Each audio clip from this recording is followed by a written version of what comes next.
Bulletin में सबसे पहले आपको बताएं, कौमी असम्बली के बाद सेनेट ने भी supreme court practice and procedure bill कसरत राय से मंजूर कर लिया। बिल के हक में 60 और मुखालफत में 19 वोट आए। बिल की मंजूरी के दौरान अपोजिशन अरकान ने एहतजाज किया और शदीद नारेबाजी भी की। अरकान ने बिल की कॉपियां फाड़ कर फेंक दी। Supreme Court Practice and Procedure Bill 2023 be passed. Is it opposed? Anyone is opposing? Supreme court practice and procedure bill की मंजूरी के लिए सेनेट का इजलास चेयरमैन सादिक संजरानी की ज़ेर सदारत मुनक्किद हुआ। सेनेट ने supreme court practice and procedure का बिल कायमा कमेटी के सुपुर्द करने की तहरीक मुस्तरद कर दी और बिल फौरी मंजूर करने की तहरीक मंजूर कर ली। कमेटी भेजना है या नहीं भेजना? नहीं भेजना जी। जो लोग इसके हक में हैं कि इसको कमेटी रेफर कर दूं, वो हाँ कहें। बिल मंजूरी के दौरान पीटीआई सेनेटर्स ने चेयरमैन डाइस का घेराव कर लिया और शदीद एहतजाज करते हुए नारेबाजी भी की। इससे पहले वफाकी वजीर कानून आजम नजीर तारड़ ने बिल पेश करते हुए कहा कि आइन कहता है एक दूसरे की हुदूद में गैर जरूरी मुदाखलत नहीं होनी चाहिए। कानून साजी का काम मुत्तफिक का है। माजी में इस हवाले से तल्ख तजुर्बात किए। इदारों की मजबूती के लिए निज़ाम को बेहतर करना होगा। आइन ये भी कहता है कि आप एक दूसरे की हदूद में गैर ज़रूरी मुदाखलत ना करें। अगर आप इदारों को मजबूत करना चाहते हैं तो फिर शख्सियत को मजबूत करने की बजाय निज़ाम को मजबूत करें ताकि इदारा डिलीवर कर सके। कायदे हिज़्ब इख्तिलाफ शहजाद वसीम ने कहा कि ये इस्लाहात नहीं मफादात का बिल है। सेनेटर फैसल जावेद ने कहा कि हमारी डिमांड है कि बिल को कमेटी में भेजा जाए। कौम को बेवकूफ बनाने की रविश खत्म करें। सादी सी बात यह है सर कि ये इस्लाहात का बिल नहीं है, ये मफादात का बिल है। सेनेटर रजा रबानी ने कहा कि बात मानने से कासिर हूँ कि इस बिल का ताल्लुक 90 दिन के अंदर इलेक्शंस कराने से मुतल्लिक है। ये बिल वकला बिरादरी का पुराना मुतालिबा रहा। मैं इस बात को मानने से कासिर हूँ कि इस बिल का ताल्लुक आइन के अंदर जो 90 दिन की इलेक्शन की शिक है उससे इसका ताल्लुक है। वक्फा सवालात के दौरान पीटीआई सेनेटर्स की बात करने की कोशिश पर चेयरमैन सेनेट ने कहा कि वक्फा सवालात पहले मुकम्मल हो जाने दें। मैं बिल इस वक्त तक ज़ेरे गौर नहीं लाऊंगा जब तक आप बिल पर बात ना कर लें। सर इसको क्या मैं टाइम दूंगा, तशरीफ रखें। दे दूंगा अपनी मर्जी पे दूंगा ना जी, तशरीफ रखें डॉक्टर साहब, दे दूंगा। सेनेट ऑफ पाकिस्तान ने वकला फलाह तहफ़्फ़ुज़ का बिल और इंटर बोर्ड कोऑर्डिनेशन बिल भी मंजूर किए।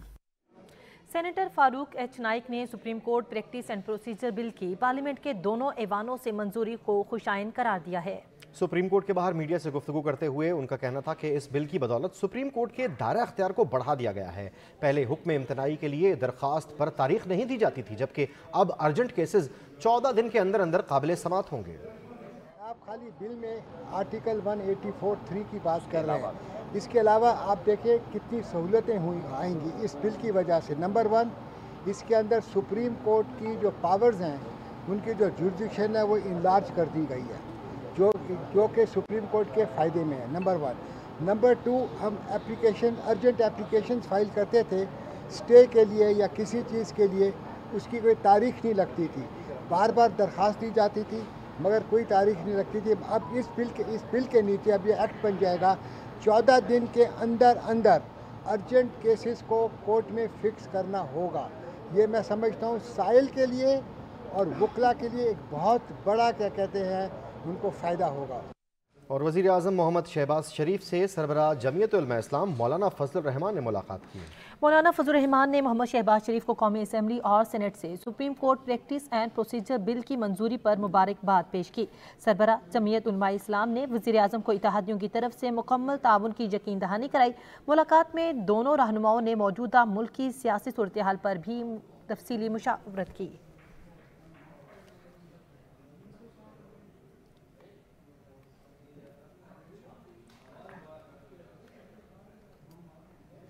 सदर पीटीआई चौधरी परवेज इलाही कहते हैं नवाज शरीफ आइन और कानून के मफरूर मुजरिम है, जब भी वापस आएंगे सीधे जेल ही जाएंगे। हुकूमती बिल नवाज शरीफ को एक और NRO देने की भौंडी कोशिश है और इसके सिवा कुछ नहीं। चौधरी परवेज इलाही से साबिक MNA आमिर सुल्तान चीमा, साबिक वज़ीर दाखिला पंजाब कर्नल रिटायर्ड हाशिम डोगर समेत दीगर ने मुलाकात की। सदर पीटीआई का कहना था कि पार्लियामेंट सुप्रीम जरूर है, लेकिन हुकूमत को मालूम होना चाहिए कि सुप्रीम कोर्ट भी सुप्रीम है। पार्लियामेंट भी सुप्रीम कोर्ट को डिक्टेट नहीं कर सकती।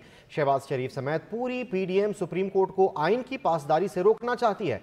पीडीएम सुप्रीम कोर्ट को बेंचों की बहस में उलझाकर पंजाब में इलेक्शन से फरार चाहती है। पीडीएम हुकूमत इलेक्शन रोककर कौमी सलामती से खेल रही है।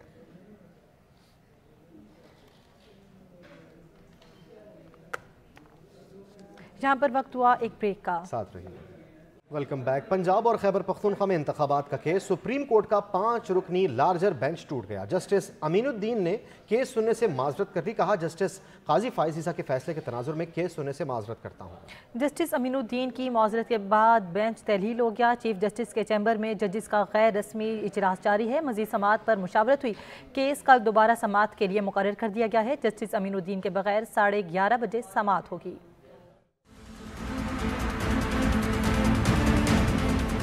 पंजाब और खैबर पख्तूनख्वा के इंतखाबात में इल्तवा के केस की समाअत होगी। 11:30 बजे ऐसा बेंच समाअत करेगा जिसमें जस्टिस अमीनुद्दीन खान शामिल नहीं होंगे। Chief justice Umar Ata Bandial, justice Ejazul Ehsan, justice Munib Akhtar और जस्टिस जमाल मंदुखेल बेंच का हिस्सा होंगे।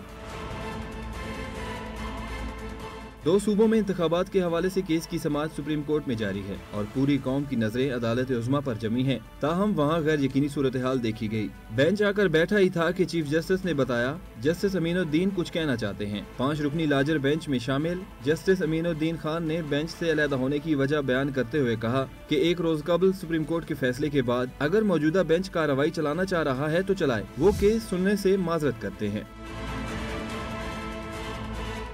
बेंच टूटने की तस्दीक होते ही समाअत के लिए बैठे जजेस कमरे अदालत से उठकर चले गए। सुप्रीम कोर्ट के जजेस का चीफ जस्टिस के चैम्बर में गैर रस्मी इजलास हुआ और नए बेंच की तश्कील और केस को आगे बढ़ाने से मुतालिक मुशावरत की गई। बेंच टूटने के हुक्मनामे में कार्रवाई आगे बढ़ाने की वजूहात भी शामिल की जाएंगी। अदालती अमले ने जुमे को समाअत से आगाह किया। ये भी बताया कि ऐसा बेंच समाअत करेगा जिसमें जस्टिस अमीनुद्दीन नहीं होंगे। वज़ीर दिफा ख्वाजा आसिफ कहते हैं सुप्रीम कोर्ट का बेंच टूटने का मतलब है सब ठीक नहीं चल रहा। सुप्रीम कोर्ट को आइन की हिफाजत की खातिर मुतहिद नजर आना चाहिए। बदकिस्मती से तमाम इदारे इंतशार का शिकार हैं। चाहते हैं सुप्रीम कोर्ट से दरारें खत्म हों। अदलिया अपने कंडक्ट और फैसलों से पहचानी जाती है। इंसाफ के पलड़े बराबर हों तो तारीख याद रखेगी।